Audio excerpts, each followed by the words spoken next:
Today we're looking at the Anbernic RG Arc-D and the Anbernic RG Arc-S. You might be wondering what they are capable of, and as they look quite similar, what are the differences between them? Should you pick one up? And if so, which one? It's ROMB360. These are the Anbernic RG Arc-D and S. They both come in this box with a manual and a screen protector and a USB-C cable. I chose for this black and transparent blue color. However, the Arc-D is also available in gray and the Arc-S is also available in transparent black. You can buy them with or without an SD card, and if you want to buy them, I will leave a link from Geek Buying in the description with a coupon code to help you out. And if you want to help me out, make sure to subscribe, hit the like button and leave a comment. That would be really helpful. So let's start with the specs and price. Starting with the Anbernic RG Arc-S, which has Linux OS pre-installed, has about 8,000 plus pre-installed games if you get the 256GB version,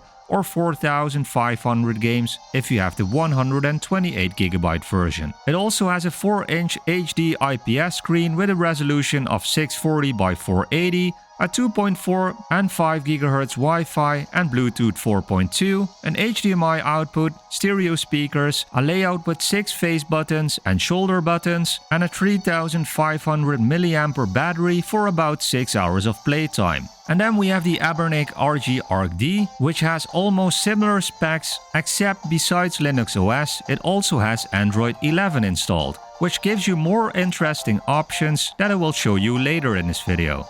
The Anbernic RG Arc-S with a 256GB storage will cost $99 if you use my discount link. As for the Anbernic RG Arc-D, the 256GB storage model will cost around $119 with my discount link, at least during the filming of this video. But what can it actually do? Well, my first impression about both the Arc-D and Arc-S is that they are quite bulky. So they might be a bit less portable, however they are pretty ergonomic to use. Maybe even more so than other retro handhelds, so that's quite positive. It does look like the Anbernic RG Arcs got some inspiration from the Sega controllers, as you can see here. It has the same D-pad, which is round shaped and slightly elevated, and could be something you need to get used to if you have never used this kind of D-pad before. But it's actually quite handy, especially in fighting games, for example when you need to do a rotation motion. The same goes for the face buttons. They are also slightly elevated, and as the Arc-D and S have 6 of them,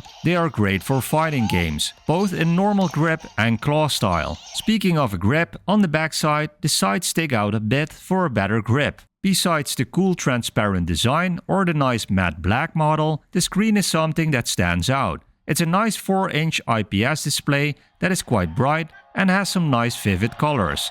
The audio also can get pretty loud with the stereo speakers located on the bottom side, which you can adjust with the volume buttons at the top. And on the top you also have a USB-C port to charge it, an OTG port, a mini HDMI port to hook it up to an external screen, which I will show you in a bit, a function button to return to the menu, and the power button to turn off the Anbernic or to suspend it. And on the bottom you have a micro SD card slot for the operating system, a 3.5mm jack port to connect a headphone or headset, and another micro SD card for your games.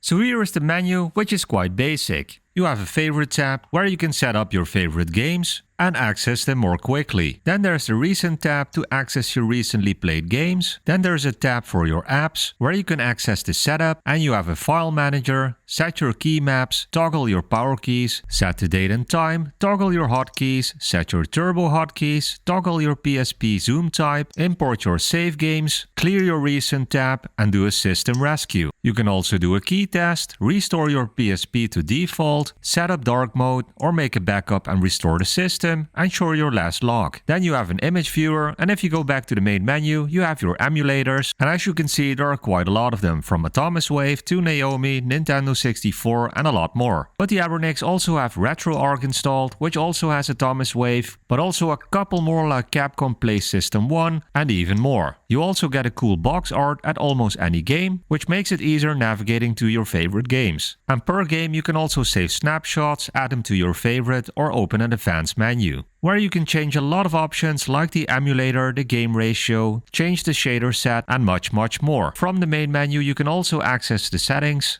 where you can change the sound settings, change your controller settings or set up a Bluetooth controller, change the network settings if you want to play online or stream some movies, change the game settings, the UI settings, the system settings, or just quit and power off the Anbernic. As mentioned, the special thing about the Anbernic RG Arc-D versus the Arc-S is that it has both Linux OS and Android 11 installed. If you want to boot directly to Android 11, all you need to do is turn off the Anbernic RG Arc-D and remove the left micro SD card which contains the Linux operating system. Then turn on the Arc-D with the power button and then it should automatically boot to Android 11. So I will go through the menu quickly and then tell you a bit about some cool features. First, you need to swipe up on the screen as it has a touchscreen, which is fairly responsive. Not good, but also not bad. And this is what the menu contains. You just have a bit more tweaking options on your games, but you can also do some cool stuff like installing Google Play apps to play some Android games and tweak the settings of your games a bit more. You can also watch some pre-installed videos and you can even use Google Chrome to watch some videos on YouTube.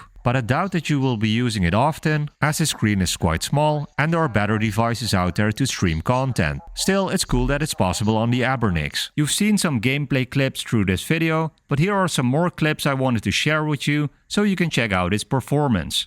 Retro games or arcade games just work perfectly on the Anbernic Arc. The graphics, sound and overall performance just work perfectly. The same can be said for some Dreamcast games like Soul Calibur, which are pretty enjoyable to play on the Anbernic, and as you can see they work perfectly on both the Arc-S and D. But that's not the case for all Dreamcast games like Crazy Taxi. There was just so much noise crackling that I had to disable the sound. And you can even see the inconsistent performance in this gameplay clip. Same goes for the performance on some N64 games like GoldenEye, and I have to say they're pretty difficult to play with the lack of the analog stick. PSP games are also a mixed bag. As you can see, Tekken 5 Dark Resurrection plays pretty decent. However, I had a totally different experience on Ridge Racer for the PSP. You can also hear the sound crackling from time to time and even hear the sound drop and see the screen stutter. The PlayStation 1 on the other hand performs quite well. I had a pretty good and consistent experience on all PlayStation 1 games and Gran Turismo 2 is a good example of that. Of course, lower demanding games like Final Fight and Sonic 2 will work perfectly, and that is exactly where the Anbernic Arcs shine. So if you're into these games, you won't be disappointed in picking up either of the Anbernic Arcs. But if you want to play a bit more demanding games, it can be quite a mixed bag. However, games like Marvel vs. Capcom 2 and Capcom vs. SNK 2 work pretty decent.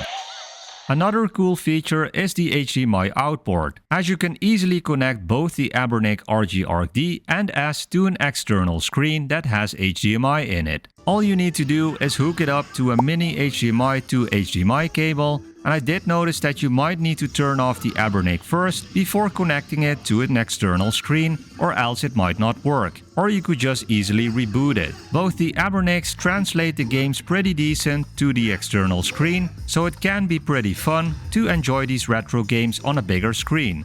You can use the controls on the Anbernic to play the games, but you can even connect a separate controller to the Anbernic through Bluetooth, so you can play the games even more comfortably, or you can use it for the second player. You can also play your games together, which is quite nice. So here is my personal verdict. I would say if you're into retro games, and more specifically into fighting games, both the Anbernic RG Arc-D and S could be something for you. In that case, you could buy the version with an SD card and use your own, or you could just buy the 128GB or the 256GB version like me and immediately play games, and maybe even add some extra games later on. Also, don't forget that you can hook up both models to an external screen and even connect a Bluetooth controller so you can play together with a friend or family member. And if you are handy with Android and you want a bit more options at your disposal, I would go for the Anbernic Arc-D, which includes Linux OS and Android 11 and is also available in other colors. Just don't forget to use my link for a discount